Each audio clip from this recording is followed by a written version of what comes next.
جب وہ بیان کرتے اور ان کی عیاشیاں کھول کھول کر کے ذکر کرتے تو لوگوں میں اب احساس جاگنے لگا، کوئی تو اللہ والا آیا ہے جو نظام خداوندی قائم کرنے کی بات کر رہا ہے، نظام مصطفیٰ قائم کرنے کی بات کر رہا ہے۔ بغداد کی یہ حالات جب ہونے لگے میرے عزیزو، سلطان الاولیاء غوث پاک کی ہی شہ پر جانتے ہیں صلاح الدین ایوبی جیسا ایک مرد مجاہد پیدا ہوا ہے۔ یہ آپ کی تحریک تھی، غوث پاک کی تحریک تھی کہ جب بازنطینی عیسائیوں سے آپ نے اپنی پوری امت کو آگاہ کیا کہ تم سو رہے ہو، تم اپنی عیاشیوں میں ہو، تم اپنے نشے میں ہو، تمہارا دشمن تاک میں لگا ہے، گھات لگا کر کے بیٹھا ہے۔ اور ہوا بھی یہی کہ غوث پاک کے وصال کے صرف 10 سال بعد صلیبیوں نے حملہ شروع کر دیا بغداد پر، مصر پر، ترکی پر، ہر جگہ۔ اور یہی حملے کی وجہ تھی صلاح الدین ایوبی جیسا مرد مجاہد کھڑا ہوا، اور پھر انہوں نے پورے بیت المقدس کو فتح کر کے اپنے سر ایک صحرا باندھا۔ آج تک امت اس کے احسان کو یاد کرتی ہے۔ میرے عزیزو، غوث پاک کے زمانے کے ہیں صلاح الدین ایوبی۔ اتنا ہی نہیں، آپ ہی کی تحریک تھی، غوث پاک کی تحریک تھی کہ تم جوانوں کو تیار کرو، تمہاری زندگی عیاشی کے لیے نہیں، اللہ کا نظام قائم کرنے کے لیے ہے۔ تم اللہ کا نظام قائم کرنے کے لیے آئے ہو دنیا میں، کیونکہ اللہ نے تمہیں خلیفۃ اللہ کہا ہے۔ اللہ کے تم خلیفہ ہو، تم نائب ہو اللہ کے، تم یہاں پر اپنی موج مستی کے لیے نہیں آئے۔ اب اس زمین پر بات ہوگی تو صرف میرے مولا کی ہوگی، اس زمین پر بات ہوگی میرے مصطفیٰ کی ہوگی۔ یہ سیدنا عبد القادر جیلانی کا اعلان تھا۔ ہے کوئی آج پیران اعظام وہ اعلان کریں کہ آج اس زمین پر صرف ہم ناموس رسالت کی بات کریں گے؟ کون ہے؟ کیوں بیٹھے ہو؟ غوث پاک سے اگر تمہاری ادنا سی نسبت ہے تو پھر تمہیں اپنے جوانوں کو، اپنے مریدوں کو یہ سکھانا ہوگا کہ موٹے موٹے نذرانے دینے سے نہیں چلے گا، اپنی گردنیں حضور کو پیش کرنے کے لیے تیار کرو۔ تم تیار ہو جاؤ اپنا خون اور اپنی گردن بارگاہ مصطفیٰ میں دینے کے لیے۔ یہ آج تربیت دو، ورنہ پھر دشمن تمہیں کچا چبانے کے لیے تیار ہے، کچا چبانے کے لیے تیار۔ عزیزان گرامی، میں غوث پاک کی تحریک آپ کو بتا دوں کون سی تحریک تھی۔ وہ صلاح الدین ایوبی جو بیت المقدس فتح کیا، یہ غوث پاک کی تحریک ہے۔ اور پھر چند سالوں کے بعد پورے عالم اسلام میں جو خلافت عثمانیہ قائم ہوئی، غازی ارطغرل جو آئے، یہ تحریک بھی غوث اعظم کی پیدا کی ہوئی تھی۔ آپ نے جوانوں کو متحرک کیا تھا اور پھر امت کا وہ شعور بیدار کیا تھا جو ان میں مردہ کر چکے تھے کچھ حکومت کے کارندے۔ میں سمجھتا ہوں اس وقت جتنے خلفاء بیٹھے ہوئے تھے خلافتوں پر، تخت پر، جو نام کے مسلمان تھے، یا اس کو ہماری زبان میں سمجھ لیں سب کانگریس کے تھے، جو منافق تھے، یعنی دکھتے تھے بس، لیکن اندر سے سب نفاق ہوتا تھا، نفاق ہوتا تھا۔ ہاں میں صاف کہوں گا، بغداد میں بھی کانگریس کا خلیفہ رہا ہوگا، مصر میں بھی اور ترکی میں بھی اور نیشاپور میں بھی، اس لیے کہ مسلمانوں کے خون چوس کر کے تخت پر بیٹھ تو جاتے لیکن پوری زندگی گزر جاتی، میرے مصطفیٰ کا نام تک نہیں لیتے تھے، ان کو بٹھاتے تھے مسلمان۔ آج آپ بھی تو یہی کر رہے ہیں، یہی کر رہے ہیں۔ ہم اپنا اپنا سمجھ کر کے جن کو اوپر تک بٹھاتے ہیں، پوری زندگی چھان مار کر کے دیکھ لو، کب یہ نظام قرآن کی کبھی بات کیا ہے؟ کبھی میرے مصطفیٰ پر آنے والی آنچ کے لیے کھڑا ہوا ہے؟ کوئی نہیں کھڑا ہونے والا ہے۔ ان کے سفید کرتے اور ان کے سفید پاجامے سب کفن بن کر رہ جائیں گے اور کچھ بھی نہیں ہوگا۔ عزیزان گرامی وقار، آپ کو سرکار بغداد رضی اللہ تعالیٰ عنہ کی تحریک میں بتاؤں، ترکی سے نکلنے والی خلافت عثمانیہ یہ غوث اعظم کی پیدا کی ہوئی تحریک تھی۔ اتنا ہی نہیں، آپ کے آخری زمانے میں سرکار خواجہ غریب نواز معین الدین چشتی رضی اللہ تعالیٰ عنہ کی ملاقات بغداد میں ہوئی، معین الدین اجمیری رضی اللہ تعالیٰ عنہ کی ملاقات ہوئی۔ تاریخ دان نے لکھا، آج میں نے پہلی مرتبہ اس کو پڑھا اور آپ کے سامنے پہلی بار بتا رہا ہوں، سرکار بغداد اور حضرت خواجہ غریب نواز کی ملاقات کے بارے میں بہت سارے باتیں چلتی ہیں کتابوں میں بھی، میں نے اپنے مرشد سے بھی پوچھا تھا۔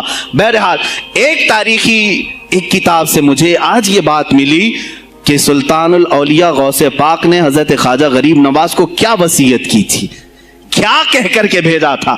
ان کے پاس غوث پاک نے غریب نواز نے بہت ساری انعامات، اوراد، وظائف، طرق، اجازات سب حاصل کیے، لیکن ہندوستان جب آئے کیا کیا انہوں نے؟ یہ بھی بتایا گیا کہ غوث پاک کی یہ تحریک تھی. کیا؟ سلطان الہند سرکار غریب نواز نے شہاب الدین غوری کو بلا کر کے ہندوستان میں پرچم اسلام لہرانے کا حکم دیا تھا. یہ تحریک بھی سرکار غریب نواز نے لائی تھی بغداد کے ولی کامل سے. تم کیا سمجھتے ہو یہ اولیاء خالی مسلح لے کر کے گھومتے تھے؟ یا اولیاء اکرام صرف گدی نشین تھے؟ نہیں میرے عزیزو، یہ حکومت وقت کو آنکھ میں آنکھیں ڈال کر بات کرتے تھے، اور پھر نظام مصطفیٰ کی بات للکار کر کے کرتے تھے. آج کے زمانے میں کچھ لوگوں نے اولیاء کو ایسا پیش کیا ہے جیسے وہ درویش ہے، بس جنگل میں رہتے تھے اور کچھ نہیں. نہیں میرے عزیزو، وہ اللہ کے شیر تھے، اللہ کے شیر تھے. اسی لیے تو اقبال نے کہا ہے اللہ کے شیروں کو آتی نہیں روباہی. وہ کبھی لومڑی پن کا انہوں نے اپنے آپ میں اظہار ہی نہیں کیا کہ نہیں یہ بھی چلے گا وہ بھی چلے گا، کبھی نہیں. وہ گرجتے تھے اپنے تخت پر، اپنی خانقاہوں پر. دیکھیں خلیفہ مستنجد باللہ، ابو المظفر اس کو کہتے ہیں، بغداد کا وہ خلیفہ، عباسی خلیفہ، بڑا طاقتور، اور اسی کے زمانے میں غوث پاک ہیں. ایک فارس سے آنے والے اجمی عبد القادر، شیخ عبد القادر، جب بغداد کی جامع مسجد میں بیان کر رہے ہوں، در و دیوار ہل رہے ہیں. وہ اپنے خلافت کے دربار میں بیٹھا ہے خلیفہ، اچانک بہت زور کی آواز آئی، پورے محل میں گونج گئی. پوچھا یہ آواز کیسی بغداد میں؟ لوگوں نے معلوم کر کے بتایا کہ شیخ عبد القادر جیلانی نے چھینک ماری، ان کے مریدوں نے صرف جواب دیا ہے. ان کو چھینک آئی تھی، جواب میں لوگوں نے یرحمک اللہ کہا، وہ خلیفہ وقت کے محل تک پہنچ گئی آواز. تو اس نے کہا یہ تو پورا ہلا دینے کی بات ہے. ایک بات یاد رکھو میرے عزیزو، آواز ہو سکتا ہے تمہاری مسجد سے باہر جائے نہ جائے، تمہاری آواز کا دار و مدار تمہارے گلے پر نہیں ہے. ایک بار تم پکارو گے، پہنچانا میرے مولا کا کام ہے. اب ہماری آواز کہاں کہاں تک پہنچتی ہے، کس کے ٹائر پھٹتے ہیں، یہ سب بات کی بات ہے. تم پکار کر کے تو دیکھو. اللہ رب العزت کے نام پر عزیزان گرامی وقار مستنجد باللہ آیا اور وہی کیا جو ہر عیاش کرتا ہے. ظاہر سی بات ہے، مولوی صاحب کچھ لے دے کے چھوڑ دو، جان بخش دو، جاؤ کہیں بیٹھو، آپ اللہ اللہ کرو. کہاں یہ حکومت سیاست کی باتوں میں آپ آ گئے؟ چند دنوں پہلے میں نے بھی سیاست کی بات کی تو مجھے بھی ایک مشورہ ایسا ہے، کیا آپ کو انٹرسٹ ہے ایم پی بننے کا، ایم ایل اے بننے کا؟ میں نے کہا مجھے انٹرسٹ تو نہیں ہے، لیکن کرسی صاف کرنے کا انٹرسٹ بہت ہے. اس پر جو کچرا ہے اس کو صاف کرنے کا انٹرسٹ بہت ہے. انشاءاللہ العزیز وقت آئے گا وہ صاف ہوگی بھی. عزیزان گرامی، مستنجد باللہ 10 اشرفیوں کی تھیلیاں لے کر سونے کی غوث پاک کے دربار میں آئے. آپ مریدین کے ساتھ بیٹھے، ارے وہ حال و قال کی مجلسیں ہیں. مستنجد باللہ آیا، غوث پاک کی بارگاہ میں کہا کہ حضور آپ قبول کر لیں، نذرانہ ہے. آپ نے کہا تو رکھ لے اپنا نذرانہ، تو اپنے پاس رکھ لے. کہا کہ ہدیہ قبول کرنا سنت ہے، آپ سنت کے خلاف کرتے ہیں. غوث پاک نے کہا اللہ ایک تھیلی لیا اور اپنے بغل میں دبا کر کے اس کو نچوڑنا شروع کیا تو اس سے خون ٹپکنا لگا. خون اتنا ٹپکنے لگا تو حاضرین مجلس دم بخود رہ گئے. خلیفہ مستنجد باللہ بھی دیکھ رہا تھا. غوث پاک نے فرمایا ابھی تو یہ ایک تھیلی ہے، میں 10 کو نچوڑوں گا تو یہ خون تیرے دربار تک پہنچ جائے گا، تیرے دربار تک پہنچ جائے گا. تو مجھے وہ اشرفیاں دینے آیا ہے جو تو نے غریبوں کے مال کو چوس کر کے حاصل کیا، تو مجھے خریدنے کے لیے آیا ہے. اگر مجھے تیرے خاندان کی حرمت کا خیال نہ ہوتا تو میں آج پورے بغداد کی نالیوں میں اسی کا خون بہاتا. خلیفہ مستنجد باللہ بے ہوش ہو گیا، اور اس کے بعد جب ہوش آیا اس نے توبہ کیا اور آپ کے ہاتھ پر بیعت بھی کیا. اب اس کے بعد وہ خلیفہ ایسا پاک ہوا، نظر غوث جو پڑھی. اب اس کے بعد دربار خلافت کے حالات کیا ہو گئے سنیں. میں آج سیاست پر بات کر رہا ہوں. اب خلیفہ مستنجد باللہ کا دل جب صاف ہوا، 8 دن کے بعد وہ حاضر آیا، کہا سلطان الاولیاء اے شیخ عبد القادر جیلانی، آپ حکم فرمائیں کہاں کس طرح کا گورنر رکھنا چاہیے، گورنر کس طرح کا ہونا چاہیے آپ دیں۔ غوث پاک نے اپنے خلفاء کو حکم دیا کہ لسٹ بنائی جائے، اسلامی سلطنت میں گورنر کون ہوگا، لسٹ بنی، کہا وہ ہوگا جس کی تہجد قضا نہیں ہوتی، وہ گورنری پر آئے گا جو سنت رسول کو ہلکا نہیں سمجھتا ہوگا، وہ گورنری پر آئے گا جس کی نمازیں کوئی قضا باقی نہ رہی ہوں، اس لیے کہ جو اللہ کا قرضہ باقی رکھے گا وہ لوگوں کا بھی مال کھا جائے گا۔ آپ نے لکھایا نام، خلیفہ مستنجد باللہ نے آپ کے اشارے پر گورنر پورے تبدیل کر دیے، ہر جگہ پر ایسے لوگوں کو رکھا جو سرکار غوث پاک کے یا تو مرید تھے یا خلیفہ تھے یا شاگرد تھے، اور ان کے دلوں میں اللہ کا خوف تھا، اور وہ پورے بغداد اور آس پاس کی سلطنتوں کو سنبھالے ہوئے تھے۔ ایک وقت ایسا آیا کہ وہی چند سال پہلے جو بغداد نشے میں ڈوبا ہوا تھا، 10 سالوں کے بعد لوگ کہنے لگے کہ آج بغداد ایسا لگ رہا ہے جیسے عمر بن خطاب کا زمانہ آ گیا ہو، عمر بن خطاب کا زمانہ آیا ہو۔ تم نے تو غوث پاک کی 11ویں کھائی ہے نا، اصلاح حکومت ان سے نہیں سیکھا، وہ آئے تھے نظام تبدیل کرنے کے لیے۔ آج میں علماء سے بھی یہی کہوں گا، تم حق بات تو پہنچاؤ قوم تک۔ آج حالات ایسے ہیں میرے عزیزوں، ڈر اور خوف ان کے سینوں پر طاری ہوا۔ کس بات سے ڈرتے ہو؟ کیا تم نے اللہ کی ذات پر ایمان نہیں لائے؟ یہ نہیں کہتے ہو موت و حیات اللہ کے ہاتھ ہے، رزق اللہ کے ہاتھ ہے، پھر ڈرتے حکومت وقت سے کیوں؟ مجھے ابھی چند دنوں پہلے ایک میسج یہ بھی آیا تھا کہ حضرت آپ تو پاکستان کے علامہ خادم حسین کی تعزیت پر بیان کر رہے ہو، آپ دیکھ نہیں رہے یہاں کا ماحول کیسا ہے؟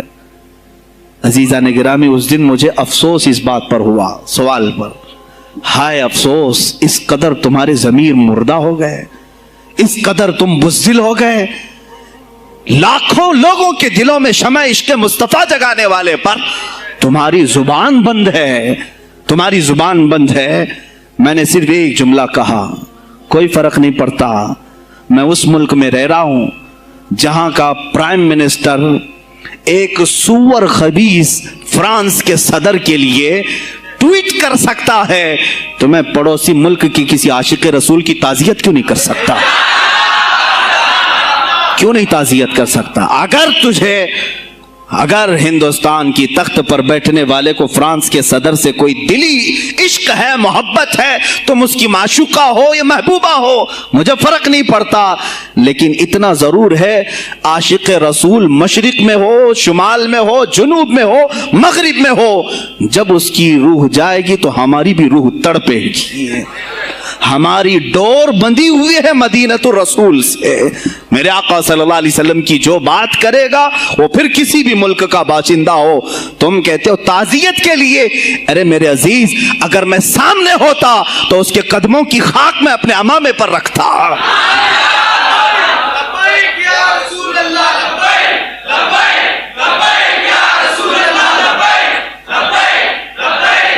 عزیزان گرامی وقار، یہ بہت خاموشی ہم نے اختیار کی، بہت خاموشی، کوئی بات نہیں۔ تم دیکھو گے حالات خراب ہونے کی جو شکایات آج کر رہے ہیں علماء، تم سب کے سب جاؤ گے۔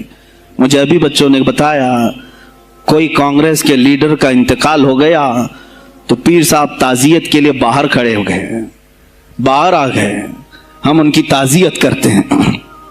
ڈوب مرو چلو بھر پانی میں، تمہاری گدی پہ ہی مر جاؤ۔ تمہاری زبانوں پر جب عاشق رسول کے لیے تعزیت کے الفاظ آنے میں ہچکچاہٹ آتی ہے، کون سا عشق رسول، کون سا کلمہ تم نے پڑھا ہے؟ غوث پاک کی اگر تمہارے اندر ذرا برابر بھی نسبت ہے تو میں کہوں گا میرے عزیزو، سلطان الاولیاء غوث پاک عاشق رسول ہی نہیں، فنا فی الرسول تھے۔ میرے نبی کی بات پر اگر کوئی انگلی بھی اٹھاتا، آپ یا تو اپنی کرامت سے اس کا منہ توڑ جواب دے دیتے۔ کسی عیسائی نے صرف یہ کہا تھا میرے نبی عیسیٰ افضل ہے، وہ مردوں کو زندہ کرتے تھے، آپ کو جلال آیا، کہا محمد افضل نہیں ہے اس لیے کہ وہ مردے زندہ نہیں کرتے تھے، آپ اس کا ہاتھ پکڑ کر قبرستان لے گئے۔ میرے نبی پر بات کرتا ہے، میں تجھے زندہ کر کے دکھاتا ہوں۔ اپنی کرامت سے مردے کو زندہ کر کے دکھایا. اب بول کون افضل ہے؟ عیسیٰ افضل ہے کہ میں افضل ہوں؟ تو نے تو عیسیٰ علیہ السلام کو مردے زندہ کرتے دیکھا تو نہیں، لیکن عبد القادر کو سامنے دیکھا. غوث پاک نے کہا میں اپنا موازنہ عیسیٰ علیہ السلام سے نہیں کرتا ہرگز، لیکن یاد رکھنا میرے نبی پر اگر زبان کھولے گا تو عبد القادر اپنے قدم سے اس کو جواب دے گا. وہ جواب دیتے. آپ کی زندگی ناموس رسالت کی حفاظت کے لیے گزری ہے. سلطان الاولیاء غوث پاک رضی اللہ تعالیٰ عنہ کی بارگاہ میں جب ایک سوال آیا کہ لوگ کہتے ہیں نبی ہر جگہ کیسے حاضر ہو سکتے ہیں، آپ نے خود کر کے دکھا دیا. کوئی صاحب آئے، کہا ہمارے گھر دعوت ہے آپ تشریف لائیں، کہا ٹھیک ہے آتا ہوں. تھوڑی دیر بعد دوسرے آئے، کہا ہمارے گھر دعوت آپ آئے. سیم ٹائم پہ کئی 70 لوگ آئے، سب کی دعوت قبول کی. دوسرے دن شام میں لوگ آ کر کے فخر کر رہے ہیں آج میرے گھر شیخ عبد القادر جیلانی آئے تھے. دوسرا کہہ رہا نہیں میرے گھر آئے تھے. تیسرا کہہ رہا میرے گھر آئے تھے. ایک وقت میں سب گھروں پر کیسے؟ سبوں نے کہا انہیں سے پوچھتے ہیں وہ کہاں گئے تھے. جب لوگ آئے تو سننے میں یہ آتا ہے کہ آپ ایک درخت کے نیچے بیٹھے تھے. لوگ سوال کرنے کے لیے آئے، سب آپس میں کہہ رہے ہیں ہمارے گھر آئے تھے ہمارے. آپ بتائیں کیا کس کے گھر گئے تھے؟ تو انہوں نے کہا درخت کے اوپر دیکھو. تو لوگوں نے درخت کے اوپر نگاہ ڈالی تو دیکھا ہر پتے پر شکل عبد القادر نظر آ رہی ہے. فرماتے ہیں اللہ نے عبد القادر کو یہ اتنی قدرت دی ہے کہ بیک وقت وہ کئی جگہوں پر حاضر ہو سکتا ہے. تو جب ایک غلام رسول کو اللہ نے یہ طاقت دی تو رسول مختار کو کتنی طاقت دی ہوگی. انہوں نے ناموس رسالت کو واضح کیا ہے. میرے عزیزو، اولیاء کاملین اسی لیے آتے ہیں، وہ نبی کا پرتو بن کر کے آتے ہیں، اور آج ان کے نام کی 11ویں کھا کر کے موٹے ہو رہے ہیں، بس اور کچھ نہیں.